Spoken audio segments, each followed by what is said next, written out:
13. The heat hit him first. A suffocating blast that pressed against his skin like a punishment delivered before he even understood where he was. Alvarez blinked into a glare so intense it swallowed the horizon.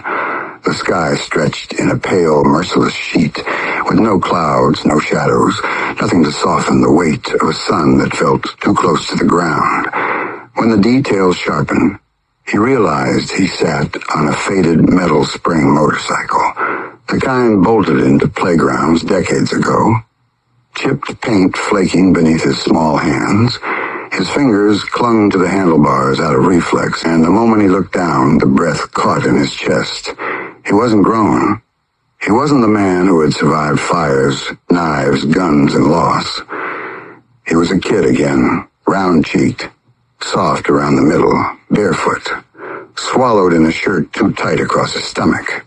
Sand steamed beneath him, each grain shimmering in the blistering heat, sending thin curls of distortion into the air like the ground was exhaling its own pain.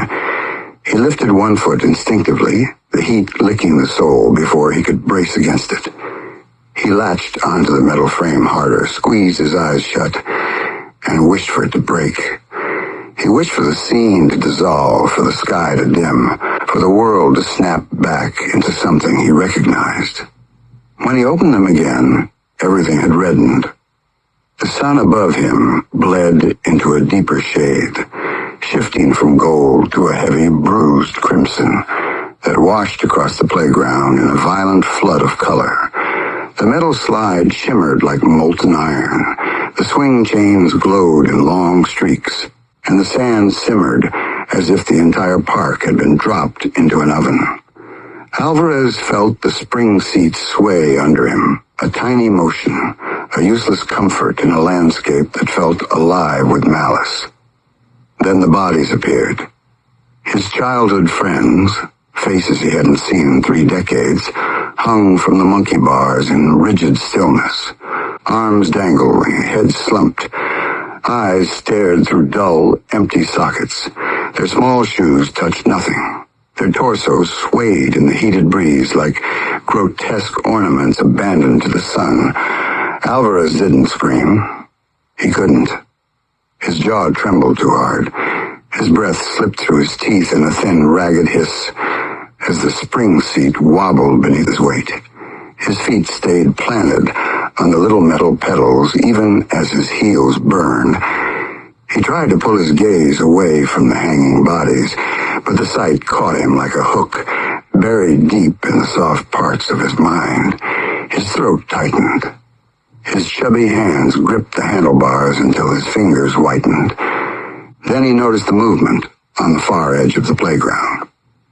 One kid still stood, alone, unmoving, watching him with a stillness too deliberate for any child.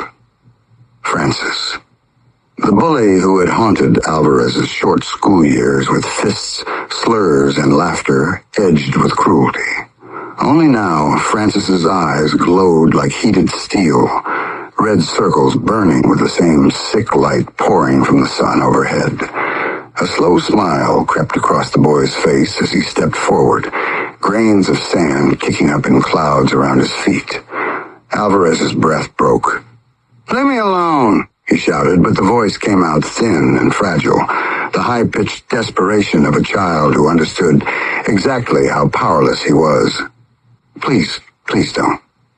He shook uncontrollably, the motorcycle spring creaking beneath him in sharp, metallic twangs. Francis didn't answer.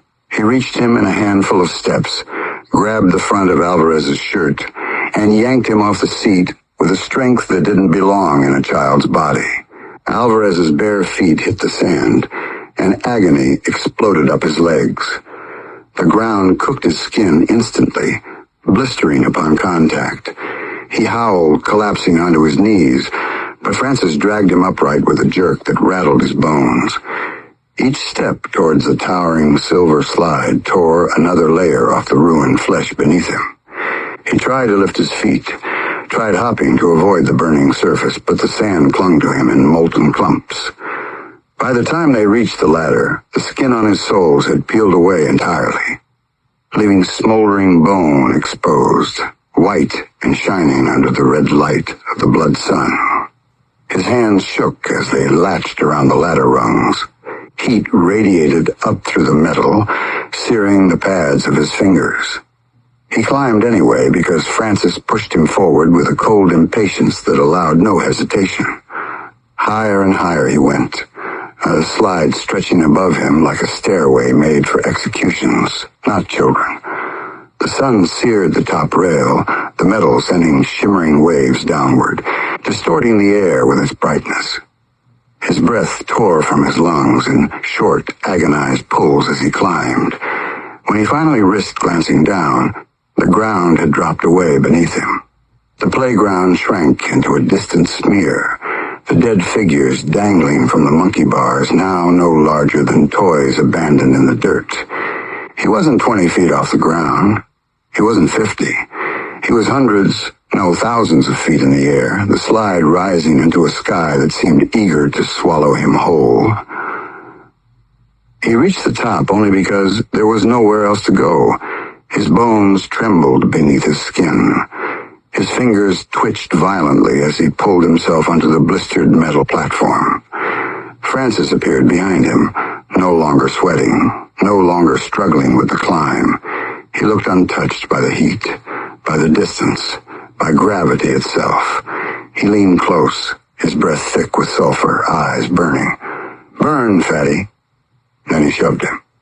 Alvarez slid. The metal scorched his back instantly, fusing him to the surface. He tried to wrench himself free, but the slide held him like a living thing, dragging him down its steep length inch by inch. He screamed until his throat tore raw. Each movement peeled more skin, more muscle, more heat-seared flesh from his spine. The descent felt endless, the world above shrinking, the sand rushing up in a red blur below him. When he finally reached the bottom, he fell sideways into the scalding pit, rolling onto ruined feet and ruined back, ruined hands. Francis waited, smiling with an expression that didn't belong on any human face, child or adult. The swings creaked behind him. Movement caught his eye. Kids, dozens of them, rose into the air on the swings, legs pumping in rigid, frantic arcs. Their faces flickered, features shifting from childhood to adulthood and back again in an impossible, nauseating blur. One moment, they were 10 years old. The next, they were 50, then 20, then children once more. One by one, they hurled themselves off the swings, bodies flipping through the blistering air before crashing into the sand with bone-snapping force. Their limbs twisted in grotesque angles. Their mouths tore open in raw, violent screams. "Help me! Please, somebody help!" The voices merged into a single, agonized roar that echoed across the burning playground. Their injuries shifted as rapidly as their forms. Adult bodies crumpled in impossible positions, then shrinking back into small, broken-bodied children, then growing again into fully formed adults, trapped in a loop of suffering. Francis began to laugh. The sound distorted, deepened, thickened, rising into a rumble that shook the ground beneath Alvarez's feet. The boy's skin blistered and peeled away, revealing a shape beneath that was older, vaster, monstrous. His frame expanded, bones cracking outward, spine arching as horns burst through his skull with jagged spirals. His mouth split into a cavern lined with teeth made for tearing the world apart. Heat pulsed off him in waves, far hotter than the sun overhead. When he finally stood fully transformed, the name coated Alvarez's mind with a cold dread far worse than anything the heat had done. The bully wasn't Francis anymore. He had never been Francis. This was the thing people feared in silence, the name whispered in dark corners, the ancient shape behind cruelty itself. Satan. The demon extended one clawed hand and gestured toward the swings. Alvarez felt his body lift against his will, dragged by an invisible force tinged in violet and red light. He dropped onto a swing seat that shouldn't have held him, yet it clamped around his hips with a grip that locked him in place. The chains rattled, rising higher and higher with each unnatural pull. Wind sliced across his skin in hot currents, the air tearing past his ears with a shrill, escalating whistle. He rose above the playground, above the bodies, above the steaming sand.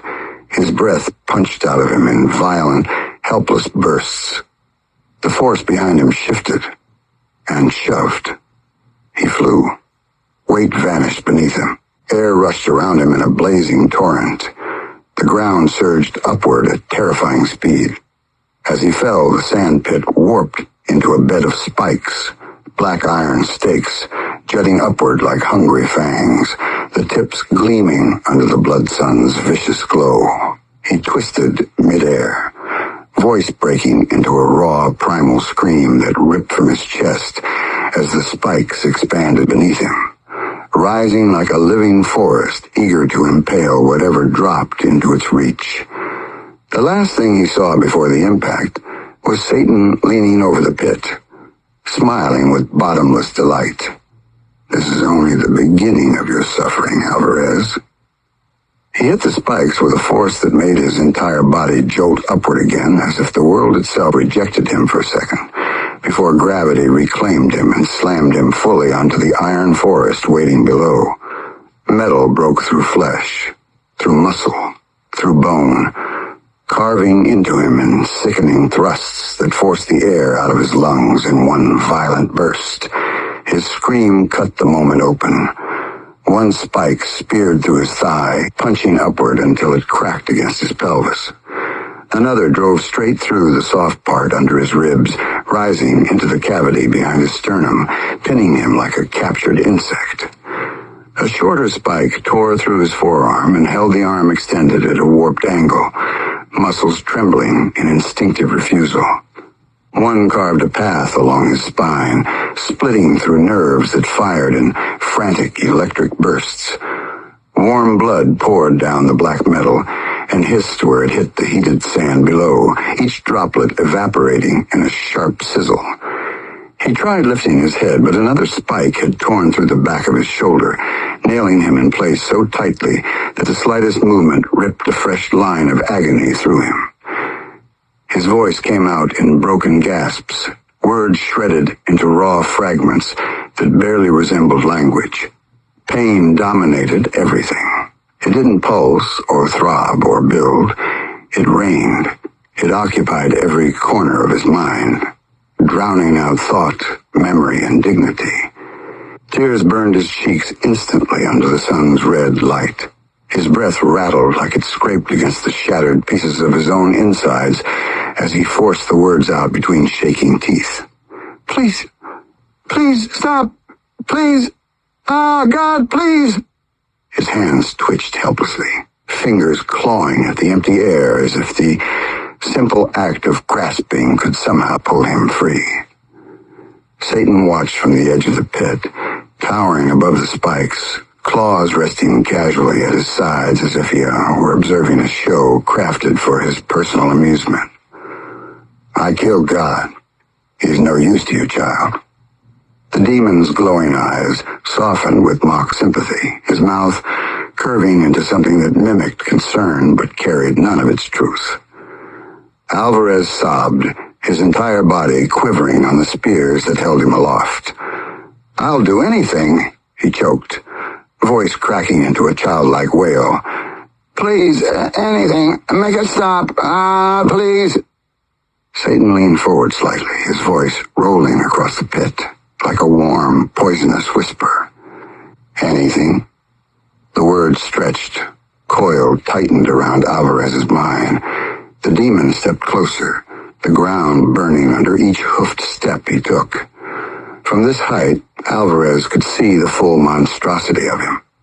Horns casting jagged shadows across the pit, muscles shifting beneath skin the color of smoldering coal, a tail trailing behind him like a living blade. Alvarez shuddered in agony, nodding violently. Yes, Anything. Please. You can have my soul. Just make it stop. I can't. Fuck. Satan hissed a low laugh. I already have your soul, child. That is too small an offering.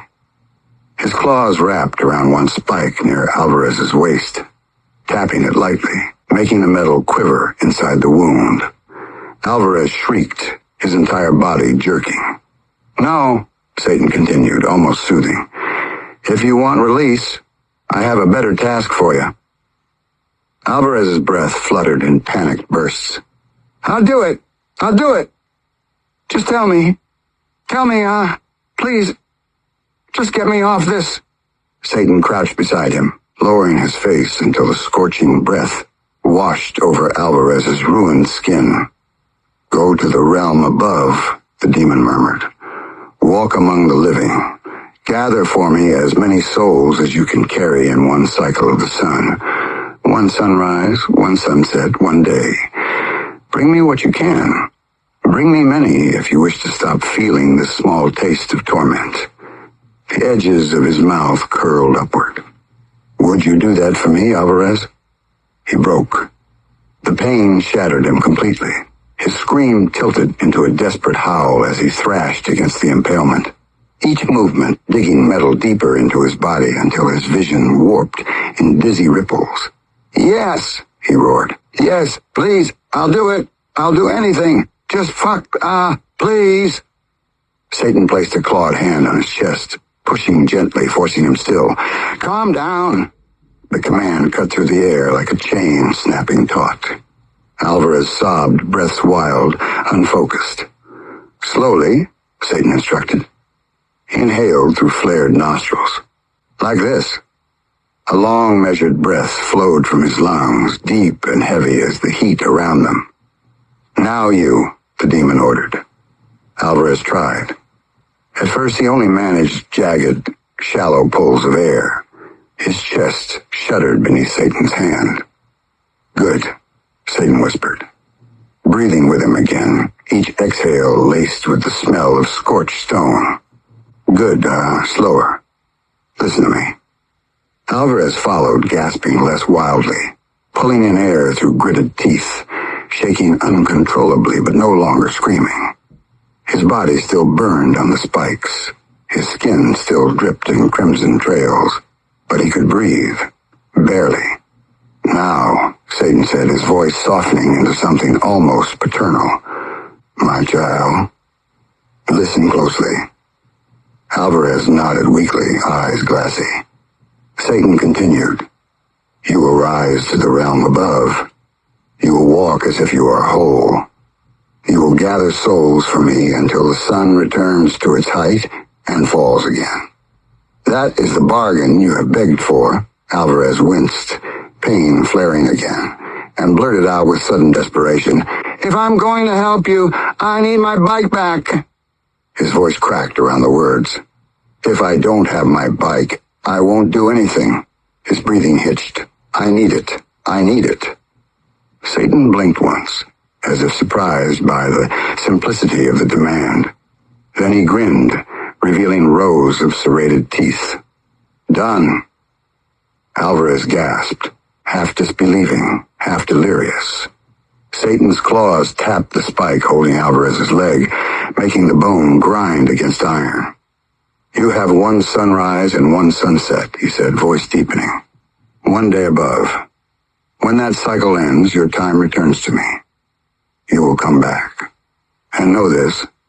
What you feel now is smaller than a spark compared to the fire waiting for you behind the last door you must walk through. Alvarez whimpered, fear creeping into the edges of his pain. Satan rose to his full height, casting a massive shadow over the pit. Complete your task, and you will earn your daylight. Fail. His grin widened, and my hounds will drag you back limb by limb. 14. The corridor outside Big John's room held a hush shaped by late-night exhaustion. The kind that settles into the walls of a hospital after visitors have gone and only the machines remain awake. two detectives moved through the dim light with a purpose that didn't match the hour, their boots tapping a steady cadence along the waxed floor. When they reached the doorway, the taller detective stepped in first, his gaze taking in the sight of Big John lying motionless beneath tangled sheets, the thick bandage wrapping half his skull, the tubes climbing from his arms toward humming machinery. The man on the bed looked nothing like the storm he had been in the world outside these walls. He was pale, swollen, swallowed by quiet. Yet the detective didn't trust that stillness. He gestured to his partner, reaching for the cuffs hooked at his belt. The nurse seated by the monitors raised her head in confusion, her voice soft but startled as she leaned forward to block them. She insisted the restraints weren't necessary, that the man hadn't stirred once since they rolled him out of surgery, that there was no medical reason to chain a body locked in a coma. The detective ignored her plea, stepping around her with a determination that left no room for argument. He clamped the first cuff to the metal bed frame, the second around Big John's wrist, the steel clicking shut, and a sound that carried through the room. The nurse protested again, tighter, firmer, until the detective finally cut his eyes toward her. "When he opens those eyes," he said, his voice low but edged with something grim, "we'll be right here waiting. And when he does, we'll haul his ass straight to a cell. Coma or not, this man isn't slipping through our fingers." He tested the chain with a tug, satisfied when it held, and stepped back to study the silent figure. The machines ticked and breathed in slow pulses, unaware that a promise had just been nailed into the air above the bed. The nurse, unsettled but outmatched, lowered her gaze and returned her chart. The detectives moved into the hall, the cuff on the bed glinting faintly behind them like a mark carved into the moment. They had barely cleared the end of the corridor when a radio crackled to life on the shorter detective's hip, the dispatcher's strained voice rushing through static. A tip had come in from a trucker parked off County Road 19. Something about a pickup left crooked on the shoulder, engine running, driver slumped over the wheel in a way no one could mistake for sleep. The detectives exchanged a look that carried more weight than words. The kind of glance men share when instinct tells them the night has shifted direction. They pivoted without hesitating, boots hitting the linoleum in brisk strides as they cut through the lobby and pushed into the wet darkness outside. Rain drifted across the parking lot in thin misting sheets, the storm's remnants hanging low in the air. Their cruisers screamed toward the outskirts of town, slicing through puddles that shimmered under the streetlights. Trees leaned over the narrow road, branches sagging from the earlier downpour, the night carrying a cold silence that wrapped around the pavement like a warning. The truck waited where the caller had said it would. Dented blue body leaning toward the ditch, headlamps casting uneven beams across weeds that danced in the breeze. The detective stepped out, their flashlights cutting through the murk until the white beams landed on the driver's side window. The sight inside froze them for a breath. Andrew Rose sat slumped forward, cheek pressed to the steering wheel. The dashboard glowed faintly, casting a dull red wash across his lifeless eyes. There were no signs of struggle, no frantic markings, just the unmistakable finality of a man who had been silenced mid-breath and left as a message for whoever was meant to find him. The taller detective pulled the door open with a slow, controlled motion, bracing for the sag of the body. Andrew folded sideways, collapsing into his arms with the limp heaviness that came only after the last warmth had drained from a person. The stench of iron crept into the night, settling over them as the rain tapped lightly against the metal roof of the truck. They eased the body back into place long enough to photograph the scene, the beam of the flashlight catching a faint smear near the gear shift. Something deliberate, wiped with intention but not entirely erased. The shorter detective crouched, studying the angle of the cut, the way the blood had pooled, the way the hands rested palm down against the seat as if arranged. Nothing about the display felt rushed. It felt orchestrated. It felt like someone had taken their time. And that alone made the detectives exchange another silent look, one laden with the understanding that this wasn't a simple killing. It was a breadcrumb placed on the path of men who followed trails for a living. By the time they returned to the precinct, dawn teased the horizon in a faint smear of gray, thin light pushing into the city with reluctant caution. The briefing room filled slowly, officers stumbling in with coffee cups steaming, their faces carrying the fatigue of a night cut shorter than it deserved. The detectives stood at the front, weighted by what they'd seen. A map unfurled across the table, pushpins marking locations already tied to the case. The burned van in the industrial lot, the abandoned farmhouse, the ravine where another body had been discovered days earlier, and now the turnout where Andrew Rose had been found. The captain entered with a tight expression, dropping into a chair as the murmurs settled into stillness. The taller detective laid out the details with a clipped tone. Big John restrained in his coma bed, the anonymous tip locating Andrew's truck, the precision of the wound, the careful staging, the lack of defensive marks. He connected the points with a slow stroke of his finger against the map, outlining a pattern no one in the room wanted to acknowledge out loud. The captain folded his hands, leaning back with a tension that pulled across his shoulders. He knew what the room sensed. This wasn't random. This wasn't a drifting spree. It was a chain reaction triggered by men who had lived too long in the shadows of old loyalties.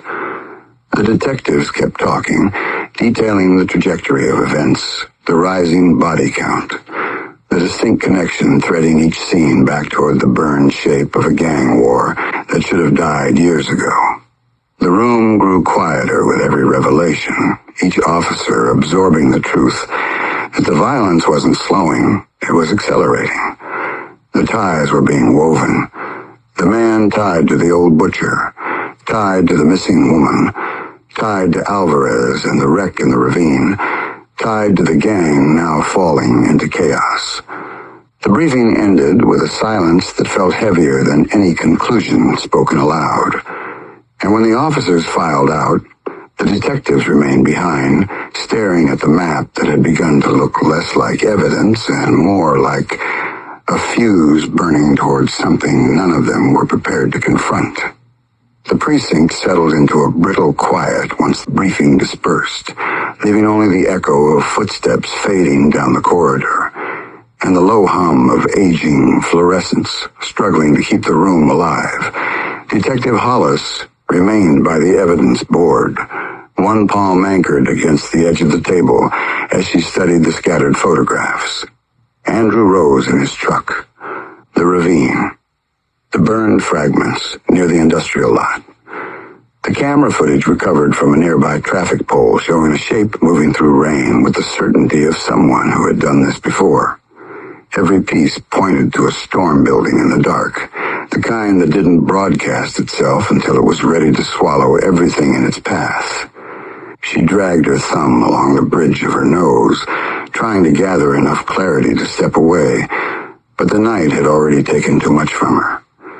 She traced the edges of Andrew's crime scene photo again, trying to understand what kind of man shot another point blank in the face, leaving the victim displayed in a way that didn't scream rage or impulse, only control.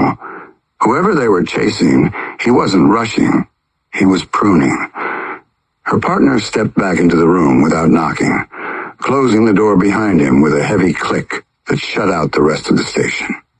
He dropped into the opposite chair and slid a printout toward her, a report pulled from a patrol unit that had canvassed a stretch of highway running parallel to the river. Hollis scanned the lines while the silence stretched between them. A set of tire impressions had been found near a dirt turnout, half swallowed by the previous night's rain, yet distinct enough for an analyst to identify the pattern. A van, older model, something maintained with precision rather than affection. The marks veered toward the slope leading down to the riverbank, then disappeared where the mud had turned into a slurry. What made her pause wasn't the tracks. It was the boot impression found beside them. Deep, heavy, straight-lined. A stride belonging to a man who didn't drag his fear with him. She set the page aside and let out a breath that felt like gravel moving through her chest. "We're not dealing with muscle," her partner said quietly, leaning forward with elbows braced against the table. "This isn't a grunt swinging a blade because a boss told him to." Hollis nodded, her eyes fixed on the map behind him. Each marker formed a path leading toward the center of a tight circle that hadn't been fully drawn yet. She could feel the outline of it, the gravitational pull of a presence moving through each crime scene with practiced calm. The killer wasn't improvising. He was crossing items off a list. She rose from her chair and paced toward the board, fingers grazing the edges of photographs pinned beneath shadow. Andrew's face stared back at her, frozen in that last moment. The wound so precise it seemed almost surgical. The ravine photo sat beside it, the burned smear of earth marked with small tags that documented the debris left behind after the fire. Beneath that, a scrap of metal recovered from the industrial lot, its edges warped by heat, each ridge carrying the faint memory of someone trying to erase evidence before slipping back into the storm. Hollis stepped back, studying the arrangement, as if waiting for the pieces to rearrange themselves into the truth. Her partner watched her in silence, understanding that she was assembling the case not through words, but through weight, how the scenes pressed against each other, how the bodies fell in a line that wasn't random. Finally, she spoke, her voice slow but anchored. "This isn't spiraling, it's tightening." The thought settled between them with a cold certainty that neither detective could shake. Whoever had carved Andrew Rose open on that lonely road wasn't done. Whoever had moved through the ravine without leaving fear in the soil wasn't finished. The captain's shadow appeared in the frosted glass of the doorway before the handle turned, his expression carrying the strain of a man caught between public duty and a private understanding of how quickly a situation like this could collapse into chaos. He stepped inside and closed the door behind him, planting both hands on the table as he regarded the detectives. The mayor had been briefed. The DA wanted results. The captain stepped back, leaving the final instruction lying on the table like an unspoken verdict. "We got a hitman on our path. Bring him in. If you can alive, dead just as good. One less evil piece of shit off the streets." His voice trailed into a silence thick enough to finish the sentence for him. Hollis nodded once, slow and resolute. She had chased enough ghosts to recognize when a man was leaving a trail, not because he slipped, but because he wanted certain people to follow. She gathered the files, closed the folder with a firm snap, and stepped toward the door.